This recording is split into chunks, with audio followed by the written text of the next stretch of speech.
By the time he was just 9 years old, the vampire had taken his first 2 victims. Before he died, he would go on to commit over 30 more violent assaults, murders, arson attacks, and burglaries against the innocent citizens of Düsseldorf in Germany. In today's documentary, we will be leaving the UK for the very first time on this channel to travel back to 1930s Düsseldorf, at a time when the city was struggling to cope with a cannibalistic murder spree committed by one of the most horrific and prolific serial killers that you have never heard of. This is the true story of Peter Kürten, the Vampire of Düsseldorf. Before we begin, please note that this story took place in Germany and I do not speak any German myself. However, I have done my utmost to ensure that I've learnt the correct pronunciations for each non-English word in this script. I will pronounce as many words with the authentic German pronunciation as I can. However, after I do this once, I will return to the anglicised pronunciations in order to maintain a proper flow with the script. Some of these German words are really long and really hard to read. Düsseldorf is a beautiful city in western Germany that borders the Rhine River. It was founded in the 13th century and is steeped in a rich and vast history. Today we will be covering a darker and more recent chapter of that history, but our story today actually begins somewhere else. Mülheim am Rhein in the modern day is part of the world-renowned city of Cologne. However, in its relatively short history, it has bounced around between various German-speaking governments. It began as a Prussian province before swapping hands to the Rhine province. It was during this period, on the 26th of May 1883, when the local Kürten couple became a family, welcoming their first of 13 children, Peter, into the world. The family were relatively poor, with both parents developing a dependency on alcohol. They lived in a very small one-bedroom apartment, and Peter's father became an extremely abusive and tyrannical patriarch.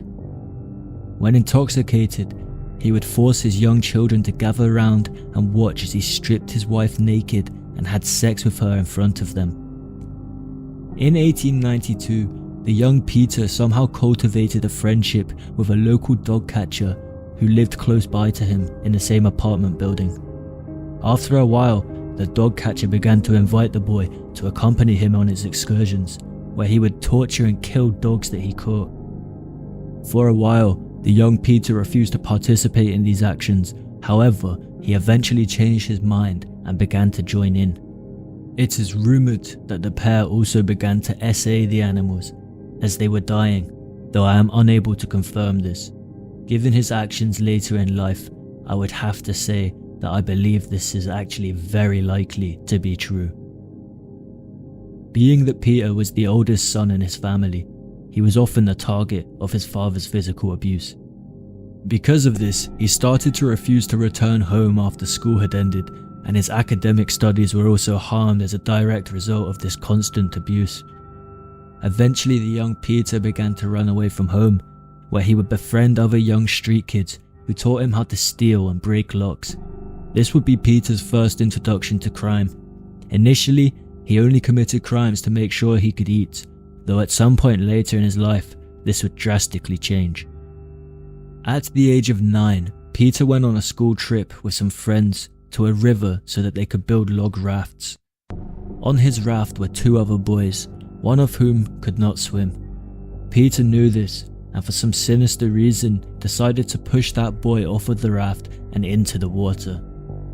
When the other boy saw what had happened, he heroically jumped into the river to try and save the first child. Peter then forced the second boy's head under the water and watched them both drown. Both deaths were reported as accidental. By the time Peter had turned 13, he had managed to form a relationship with a girl his age. They had a good time together, and when they were alone, she would allow Peter to undress her, though she resisted any of Peter's attempts to have actual intercourse.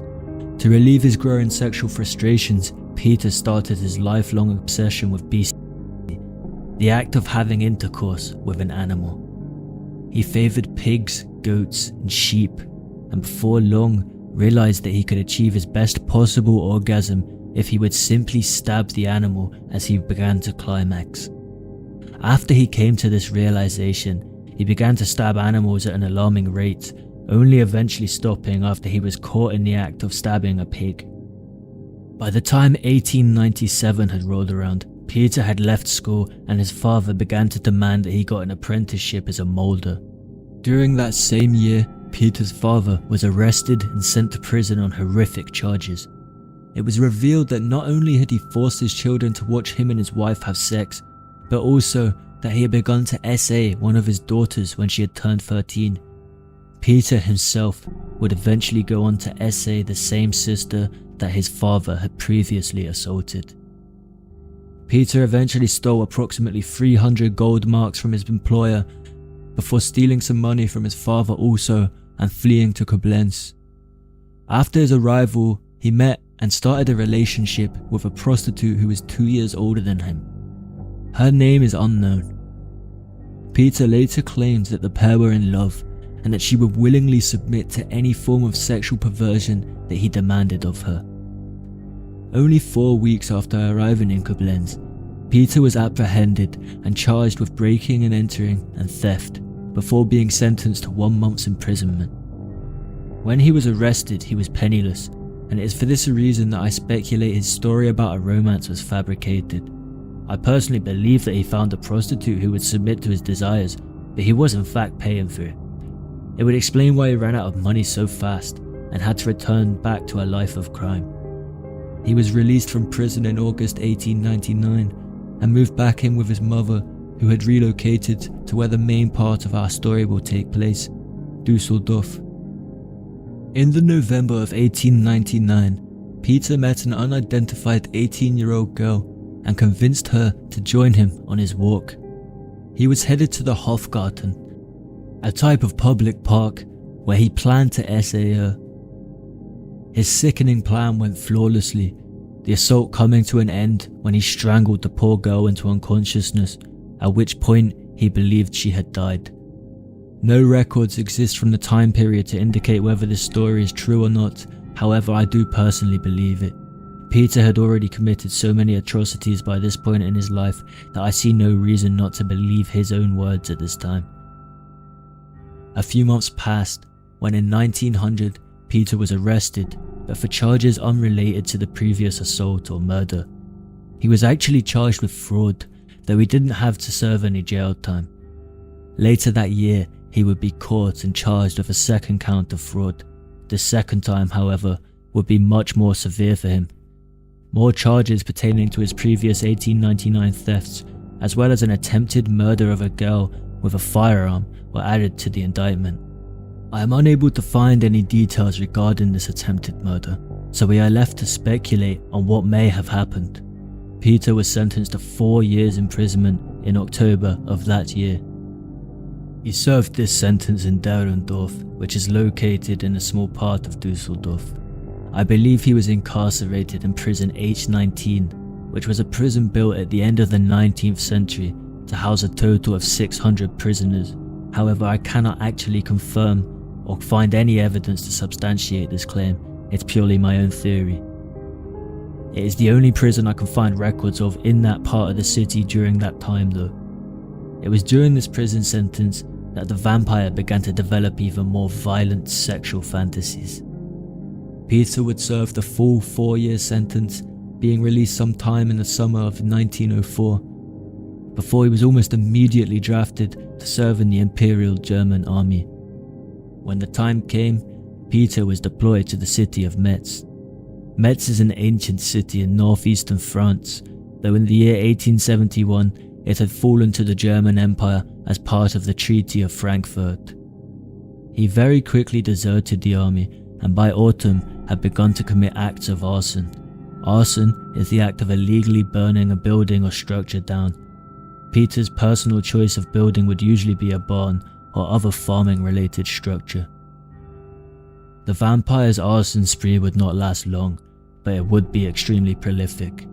He was arrested before the year ended, and when he was being interviewed by police, Peter freely admitted to burning down 24 buildings and he had done it because he wanted to burn a homeless person alive just to hear their screams. This time, he was taken to a military court as a result of his desertion and was convicted of multiple counts of arson, robbery, and attempted robbery.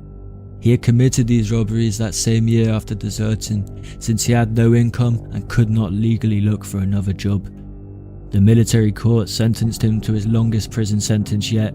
However, you may still think that they were rather lenient. Peter was sentenced to 8 years. During this prison sentence, he was incarcerated in a prison near Münster, where he repeatedly and purposefully got himself sent to solitary confinement. In later statements to psychologists, Peter claimed that this prison sentence was where he first encountered severe forms of discipline, and that this caused his already violent sexual fantasies to become far more despicable. By this time, he began to fantasize about mass killings, stating that as he did this, he would feel the sorts of pleasures that other men would get from thinking about a naked woman, before adding that he would sometimes randomly ejaculate as he thought about these things. Now that you know the formative details of this sick individual's life, allow me to warn you that the following section of this video contains some very graphic descriptions of violent crimes against not only men, but also women and children too. Peter Kürten was released from prison at the start of 1913 and immediately went on to commit what would become one of his most vile crimes. On the 25th of May, Peter broke into a tavern in Mülheim am Rhein in search of valuables, armed with a pocket knife. He didn't find much money, but he did encounter 9-year-old Christine Klein, who was fast asleep in her bed. He could have struck this up as a loss and left the premises, but instead he decided to do something much more horrific. The Vampire of Düsseldorf descended on young Christine, first strangling her until she passed out before switching to his pocket knife. He then slashed the young girl's throat twice before stepping back to watch her expire. This sick fuck ejaculated from the mere sound of the young girl's blood dripping onto the floor. Peter finally took his leave. The next morning, Peter returned to the area specifically so that he could hear the community's reactions to what he had done the previous night. He went to a tavern that was located directly opposite where he murdered Klein. As he sat down to drink, the heartless killer gained an extreme sense of satisfaction from the locals' extreme disgust and outrage. In the weeks following young Christine's funeral, he would even visit her grave. In police interviews, he would later state that he would spontaneously ejaculate when he merely touched the soil of her final resting place. Over the coming weeks, Peter somehow came into possession of a skeleton key. Now, a skeleton key is a type of key that could be used to open many different old-style locks, and they were usually used by locksmiths. One key could open hundreds, if not thousands, of different doors. They are no longer used in the modern day because of the obvious security risks and the fact that the lock technology itself has become far more secure, preventing skeleton keys from even functioning. 2 months after he took the life of Christine, Peter broke into another home, this time in Düsseldorf. Once inside, he eventually came across a 17-year-old girl named Gertrude Franken as she lay sleeping. He immediately attacked and used his hands to strangle her. This caused Gertrude to wake up when she began to fight back. During the struggle, Gertrude began to bleed, and this was enough to satisfy the vampire's bloodlust. Gertrude managed to survive the attack, however she was unable to give a clear description of the assailant, allowing Peter to remain undetected by authorities, at least for this crime. A few days after the attempted murder of Gertrude Franken, on the 14th of January, Peter was apprehended and arrested for a series of arson attacks and burglaries. This time, he was sentenced to 6 years imprisonment in the Polish town of Brieg, which was then part of the German Empire. Whilst incarcerated, Peter repeatedly ignored prison rules on purpose, leading to a further 2-year extension of his sentence. He broke these rules because he wanted to receive more severe punishments. Eventually, Peter would be released during the April of 1921 when he would relocate to the city of Altenburg, where he lived with one of his younger sisters. Through her, he would come to meet a woman named Augusta Scharf, an ex-prostitute who had served prison time for killing her fiancé. Posing as a former prisoner of war, Peter tried to impress Augusta, though he had no luck. 2 years passed, and after proposing to her 5 times and being denied repeatedly, he instead turned to violence. After threatening to kill her, Augusta had finally decided that maybe it would be a better idea to marry the man after all, for her own safety. After his eventual arrest, Peter would admit that although the couple did have regular sex, he could only do so by imagining committing unspeakable violent acts against another person, and that after the consummation, the sex would only happen if Augusta herself initiated it. Peter would find his first proper job around this time as a trades union official. However, he never made any friends at work, and by 1925, the couple had moved back to Düsseldorf. Though from the outside looking in, it seemed like Peter and Augusta had a loving marriage. The truth was that Peter had engaged in 2 affairs relatively soon into it. When he was found out by his wife, both women reported Peter to the police, with one claiming that she never wanted any kind of relationship with the man and that he would force himself on her. She also mentioned that he would strangle her, whilst telling her that this is what love means. The SA charge was eventually dropped, though Peter was still sent to prison for 8 months, charged with seduction and threatening behaviour. He would go on to serve only 6 months of this sentence when he was released early on the condition that he left Düsseldorf and did not return. Eventually, however, he would manage to appeal this decision and was allowed to return.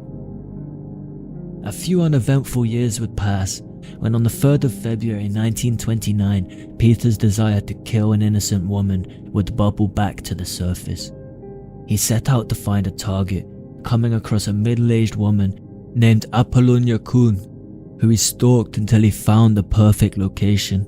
Eventually, Apollonia would walk behind some bushes where Peter saw his chance to strike. He grabbed her by her jacket as he commanded her not to scream before dragging her deeper into the bushes. He then proceeded to stab the poor woman 24 times in the temple, forehead, face, and chest with a sharpened pair of scissors. Some of these stab wounds were so deep that they chipped away at her bones, though somehow she would go on to survive her encounter with the vampire. Although he had failed to end Apollonia's life, he fully intended to take more. Only 5 days would pass before Peter would go back out on another hunt, and when he did, he encountered 9-year-old Rosa Oliger as she walked down a street alone. He approached the innocent young child before strangling her into unconsciousness. As Rosa lay on the ground defenseless, Peter pulled out the same sharpened scissors that he had used to attack Apollonia and began to butcher the girl. As she sustained stab wounds in her stomach, temple, private parts, and finally the heart, Peter spontaneously ejaculated before inserting the semen with his fingers. He then dragged her lifeless body under some bushes and went to a store to buy some kerosene before returning a few hours later and setting young Rosa's body aflame. He once again ejaculated at the sight of the flames before heading home for the night. The body was discovered the following day. 5 more days would pass before Peter would claim his first male victim, a 45-year-old mechanic named Rudolf Scheer. Peter came up behind Rudolf in the suburb of Flingen Nord before stabbing him 20 times in the back, temple, forehead and eyes using the same pair of sharpened scissors. Much like he had after the killing of Christine Klein many years earlier, Peter returned to the scene of this killing the following day. Upon his arrival, he found investigators combing through the scene of the crime, where they questioned him about why he was there. He lied and told them that he was informed of the murder over the telephone. By this point, authorities were beginning to notice a pattern, at least with the previous 3 killings. Although their ages and genders were all different, Each victim was stabbed multiple times, and each crime took place in the Flingen district of Düsseldorf. All 3 victims had received stab wounds to the temple. Each took place 5 days apart, and all of the attacks happened during the evening time. Finally, since each killing also lacked a common motive such as robbery, the investigators came to the conclusion that the same person was responsible. Though Peter would go on to attempt to strangle 4 women between March and July of 1929, even claiming to have thrown one in the Rhine River, it's not believed that he killed anyone else until the start of August that year. Via Hahn was a young lady who was supposedly looking for marriage when Peter came across her on Thursday the 8th of August. After a short conversation, the pair arranged to go on a date, and on the 11th they did just that. Peter took Maria to the Neanderthal district of Düsseldorf, and after the pair had spent several hours together, he lured her into a nearby meadow. Maria was stabbed and strangled repeatedly as she begged for her life, but Peter would not listen to her pleas. Instead, he simply sat on top of the girl and waited for her breathing to stop. After around an hour, it finally did. Peter was completely covered in Maria's blood and was worried that his wife might suspect him if he returned home drenched in blood on the same night that a body would be discovered. This led him to bury this body nearby in order to delay its discovery before heading home. Several weeks later, Peter returned to where the body was buried with a sickening idea in his mind. He planned to nail the corpse to a nearby tree in a mock crucifixion, though his plan failed when he was too weak to lift her high enough. Instead, he returned the body to its shallow grave and lay underneath the decomposing remains before reburying it and leaving the scene for the final time. 3 months later, he would post an anonymous letter to the police in which he confessed to the crime and gave directions as well as a map that showed the location of Maria's body. Though badly drawn, the map proved sufficient, and on the 15th of November, the body was finally discovered. In an attempt to divert police suspicion, Peter would change his choice of weapon from the sharpened scissors to an even sharper knife. He wanted them to believe that more than one killer was on the loose. During the early morning of the 21st of August, the vampire would claim 3 more victims: an 18-year-old girl, a 30-year-old man, and a 37-year-old woman in 3 separate attacks. Although each of the 3 victims were seriously wounded, they would all go on to make 4 recoveries, and when questioned by the police, they each mentioned how Peter had said nothing to them before suddenly attacking. Then, on the 24th of August, just 3 days later, Peter attended a fairground where he noticed 2 young foster sisters, ages 4 and 14, walking home together through some nearby allotments. Approaching the pair, he asked Louisa Lenzen, who was the older of the 2, if she would go to the shop for him to purchase some cigarettes, promising some money in exchange. When she left, he picked up Gertrude by her throat before slamming her into the ground and strangling her into unconsciousness, before then slitting her throat and discarding the 4-year-old's body. When Louisa returned, Peter strangled her right up until the point that she was dazed but still conscious, before stabbing her multiple times in the chest, one wound piercing the teenager's heart. As she bled out, he slit her throat twice before biting into it and drinking the blood. Evidence left at the crime scene showed that neither girl had been essayed, and that Lenzen had attempted to flee before collapsing from blood loss after only making it a few steps. The very next day, Peter approached a 27-year-old housemaid named Gertrude Schulte and asked her to have sex with him. When he was denied, Peter suddenly lunged out at the woman, knife in hand, and shouted, "Well, die then," before repeatedly stabbing her in the head, neck, shoulders, and back. Miraculously, Gertrude would go on to survive these injuries, though she was unable to provide a clear description of her attacker to authorities, other than that she assumed him to be around 40 years old. Throughout the month of September, Peter attempted to murder 2 more victims unsuccessfully, before opting to change his weapon of choice once more. This time, he swapped out his knife for a hammer, which he would use for the first time on the 30th. On that evening, the 30th of September, he came across a 31-year-old named Ida Ruther, who he persuaded to accompany him to a cafe and then for a walk through the local Hofgarten. When they arrived at this location and had found somewhere more private, Peter struck Ida over the head with the hammer before essaying her. At some point during the assault, Ida regained consciousness and began to beg for him to spare her life. In response, Peter simply struck her over the head until she stopped moving. He then essayed her body again. Just under 2 weeks would pass when on the 11th of October, Peter was walking down a street that had a theatre on it. When he was passing the theatre itself, he came across 22-year-old Elizabeth Dorier. Much like he had with Ida, Peter convinced Elizabeth to accompany him first to a cafe and then to a walk along a river.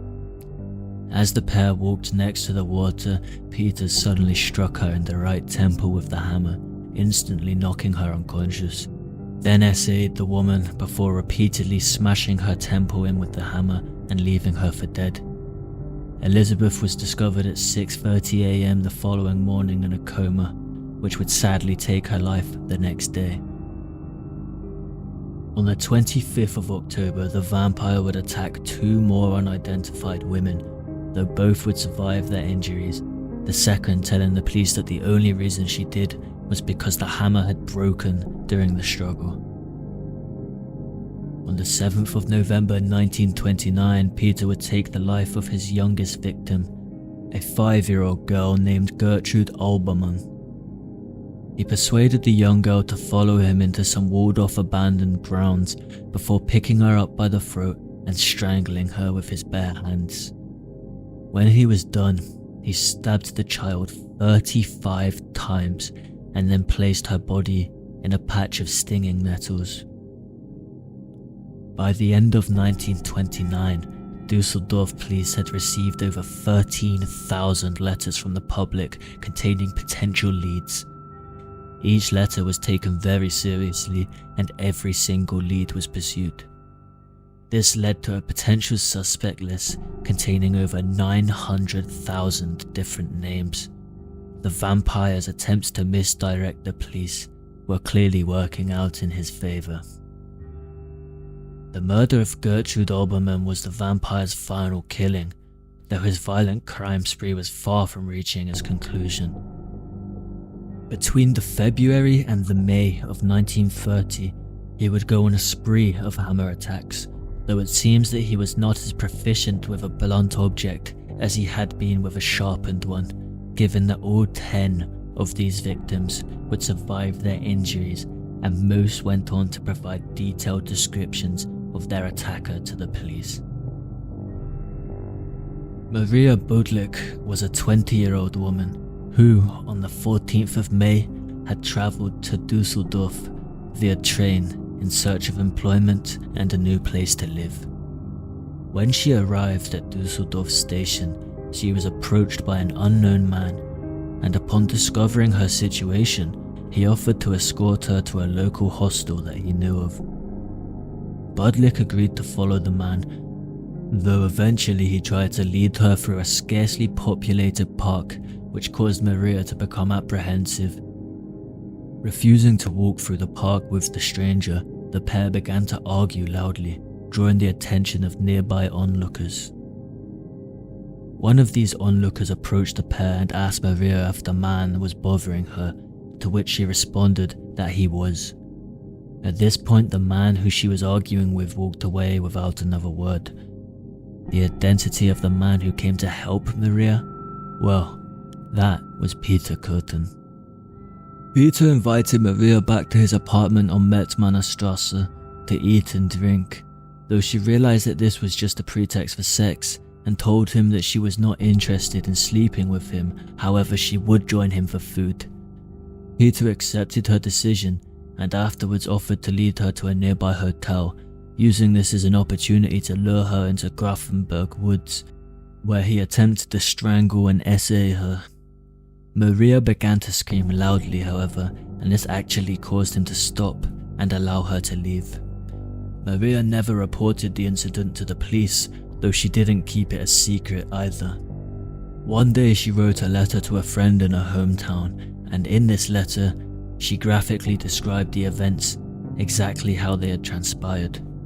She then accidentally wrote an incorrect address on the envelope before sending the letter off in the post. Because the address on the envelope was incorrect, the letter was eventually returned to the post office, where it was opened by a clerk. When the clerk read what was inside this letter, he knew he had to report the attempted essay to the Düsseldorf police force.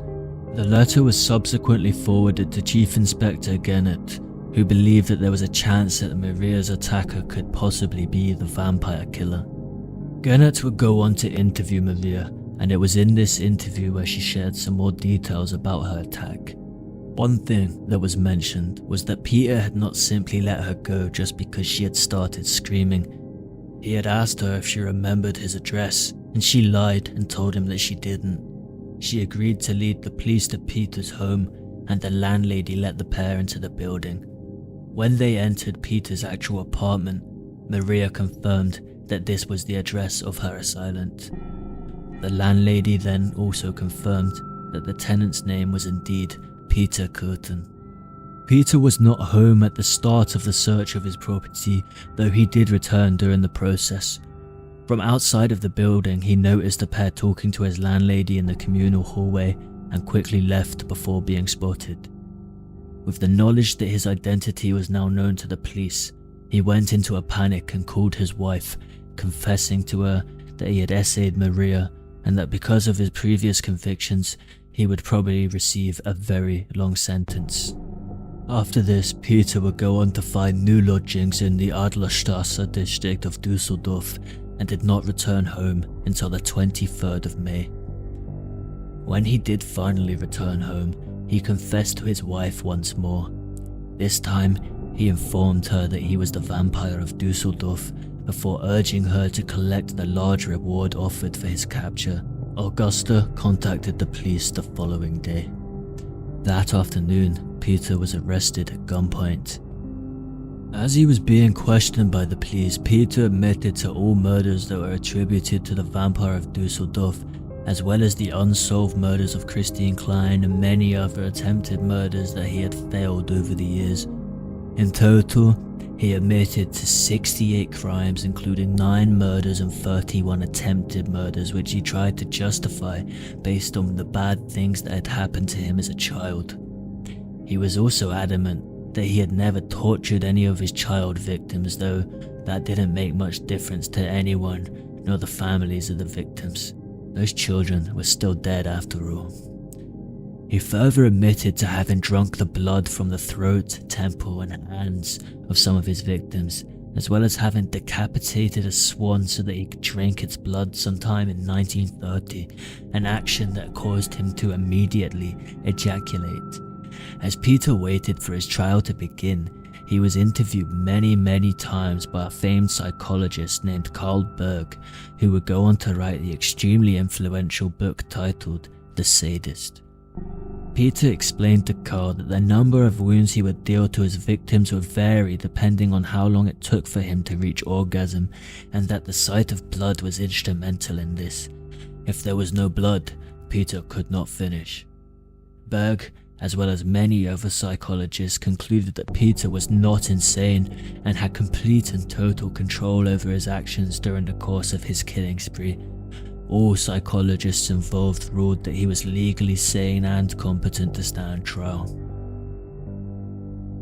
The trial of the vampire began on the 13th of April 1931 in Düsseldorf.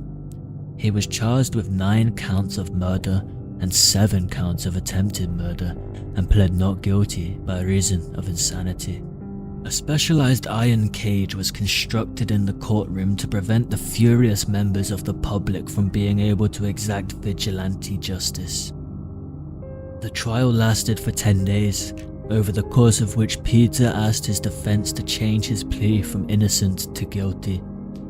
He confessed that he wanted his wife to go on and live a carefree life once she had grown old, so convinced her to turn him in for the reward money. On the 22nd of April, the jury deliberated for under 2 hours before reaching their verdict.